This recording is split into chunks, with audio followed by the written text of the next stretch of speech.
I've begun my ascent on the green slope of the western side. I've looked deep into the mountain from the shaft and understood that I must go up and then find the way under. I will stash the last vestiges of my civilization in the stone walls and work deeper from there. I'm drawn by the aerial and the cliff edge. There is some form of rebirth waiting for me there.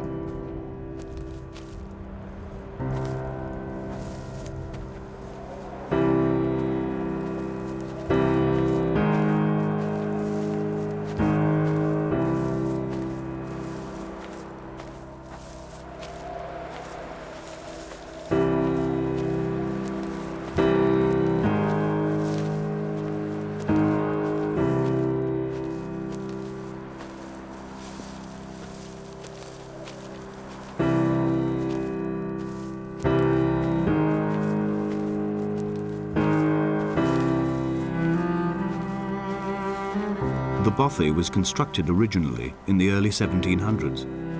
By then, shepherding had formalized into a career. The first habitual shepherd was a man called Jakobsen, from a lineage of migratory Scandinavians. He was not considered a man of breeding by the mainlanders.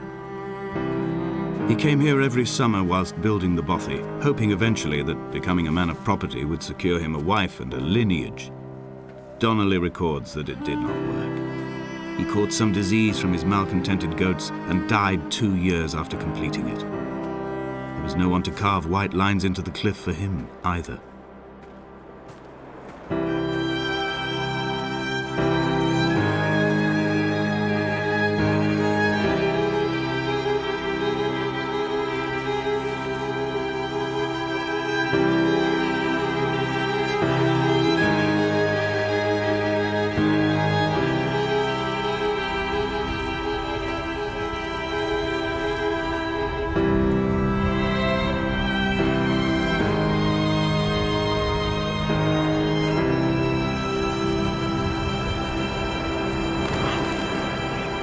When the oil lamps ran out, I didn't pick up a torch, but used the moonlight to read back. When I've pulled the last shreds of sense from it, I will throw Donnelly's book from the cliffs and perhaps myself with it.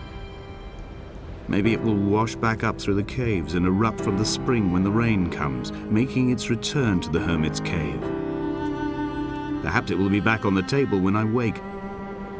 I think I may have thrown it into the sea several times before.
What to make of Donnelly, the laudanum and the syphilis?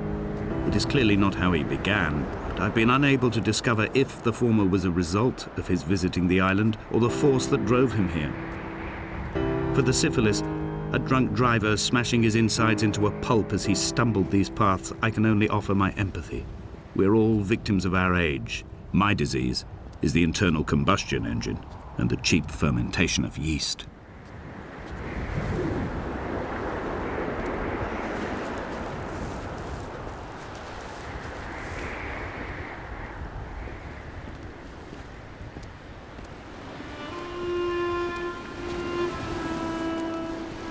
They found Jakobsen in early spring.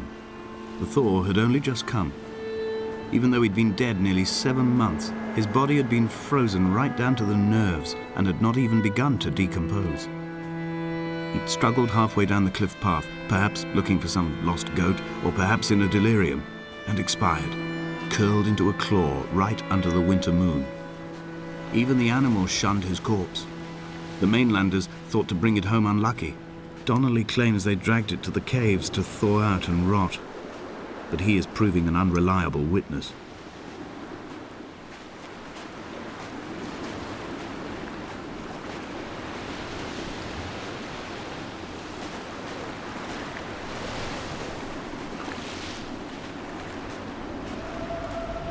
Climbing down to the caves, I slipped and fell and have injured my leg. I think the femur is broken. It is clearly infected. The skin has turned a bright, tight pink, and the pain is crashing in on waves, winter tides against my shoreline, drowning out the ache of my stones. I struggled back to the bothy to rest, but it has become clear that there is only one way this is likely to end. The medical supplies I looted from the trawler have suddenly found their purpose. They will keep me lucid for my final ascent.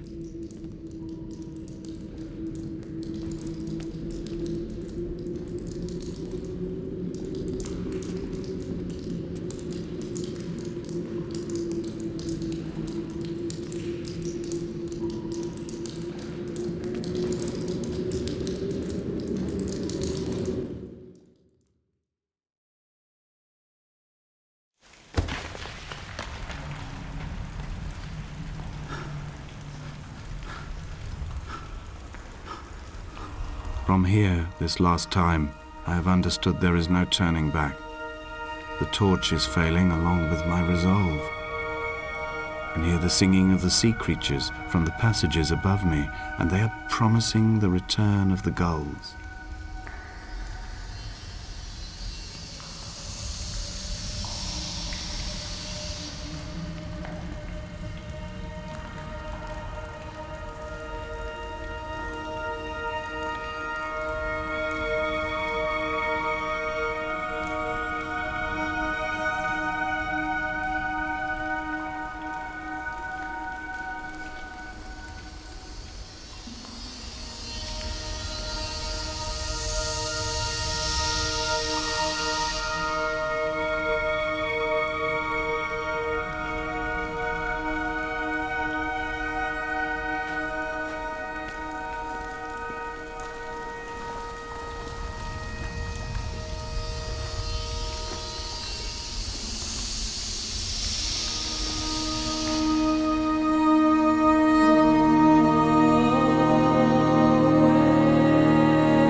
I first saw him sat by the side of the road.